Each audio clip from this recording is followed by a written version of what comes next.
नमस्कार, मैं नायब सिंह और आप देख रहे हैं एनएस मिक्सिंग। बात करते हैं दिल्ली के दंगल की। दिल्ली विधानसभा चुनावों के लिए तारीखों का ऐलान हो गया है। 5 फरवरी को वोटिंग होनी है और 8 फरवरी को परिणाम घोषित हो जाएंगे। इसमें करीब 155 करोड़ मतदाता अपने मत का प्रयोग करेंगे, जिसकी नामांकन की तिथि 10 से 17 जनवरी रहेगी और नामांकन की जो वापसी है वो 20 जनवरी रहेगी। इसी कड़ी में हम बात करते हैं, जैसा कि हम सुनते और देखते भी आ रहे हैं, हरियाणा विधानसभा चुनावों की बात करें तो उसके साथ जोड़कर देखा जा सकता है। जब जब देश की सरकार यानी सेंटर की सरकार, केंद्र की सरकार जिस भी पार्टी की रही है, उसी पार्टी की सरकार हरियाणा में भी देखने को मिली है। उसी प्रकार हम दिल्ली की भी 3 सीट यानी 3 चेहरों की बात करेंगे।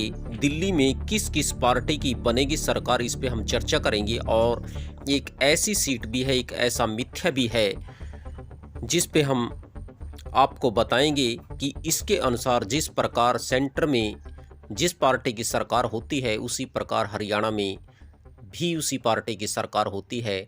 वो एक ऐसी सीट है जिसकी सरकार अगर दिल्ली में उसका विधायक बनेगा तो दिल्ली की सरकार भी उसी पार्टी की होगी।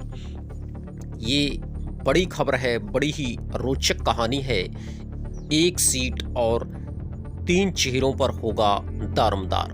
70 सदस्यीय दिल्ली विधानसभा सीट के पटपड़गंज सीट राजधानी की हॉट सीट में शामिल है। दिल्ली के पूर्व डिप्टी सीएम मनीष सिसोदिया 2013, 2015 और 2020 में लगातार 3 बार विधानसभा चुनाव जीत चुके हैं, लेकिन इस बार पार्टी आलाकमान ने उनकी जगह अब्द ओझा को इस सीट से अपना उम्मीदवार बनाया है। अब्द ओझा के खिलाफ कांग्रेस के अनिल चौधरी तो भारतीय जनता पार्टी ने अरविंदर नेगी को चुनाव मैदान में उतारा है। लेकिन अगर हम कहें कि दिल्ली में सरकार बनाने का जो पूरा दारोमदार है वो पटपड़गंज सीट और यहाँ से चुनावी अखाड़े में उतरे इन तीनों उम्मीदवारों पर है, तो शायद इस पर यकीन करना थोड़ा मुश्किल लगेगा। हालांकि इसके पीछे एक दिलचस्प मिथक भी जुड़ा हुआ है, जो इस बात पर गौर करने के लिए मजबूर करता है कि वो मिथक ये है, पटपड़गंज से जिस पार्टी का उम्मीदवार जीतता है, सरकार उस पार्टी की बनती है। इसके अलावा एक मिथक ये भी है, इस सीट पर बाहरी उम्मीदवार ही जीतता है। पटपड़गंज सीट पर पहला विधानसभा चुनाव 1993 में हुआ था।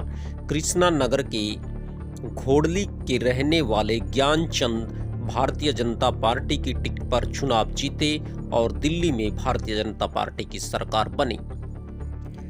मदन लाल खुराना मुख्यमंत्री बने।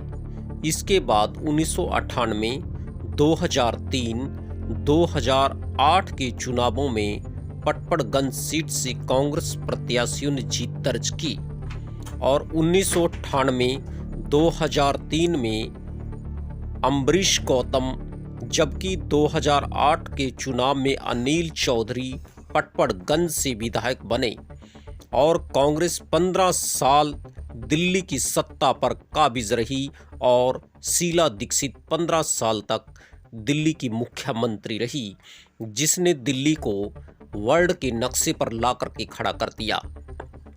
ये बहुत बड़ी खबर है। इसके बाद 2013, 2015 और 2020 के चुनाव में पटपड़गंज की जनता ने हापुड़ यूपी के जन्मे आप उम्मीदवार दिल्ली के मनीष सिसोदिया पर जमकर प्यार बरसाया और मनीष सिसोदिया आप सरकार में शिक्षा मंत्री रहे। तब से अब तक दिल्ली में आम आदमी पार्टी की सरकार है। पूर्वी दिल्ली जिले में स्थित औद्योगिक क्षेत्र पटपड़गंज में पूर्वांचल और उत्तराखंड के लोगों की आबादी सबसे ज़्यादा है।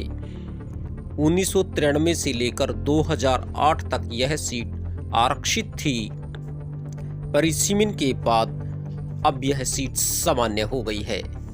अब देखना यह होगा कि जिस प्रकार हरियाणा में या केंद्र में जिस भी पार्टी की सरकार रही है, उसी पार्टी की सरकार हरियाणा में भी रही है, और उसी प्रकार जिस प्रकार पटपटगंज दिल्ली विधानसभा क्षेत्र से जो उम्मीदवार या जिस पार्टी का उम्मीदवार जीतेगा, दिल्ली में भी उसी पार्टी की सरकार बनेगी। इसी तरह की और खबरें देखने के लिए आप जुड़े रहिए हमारे साथ एनएस मिक्सिंग में। फिर मिलेंगे एक और नई खबर के साथ, तब तक के लिए इजाज़त, नमस्कार, आदाब, सत श्री अकाल, राम राम।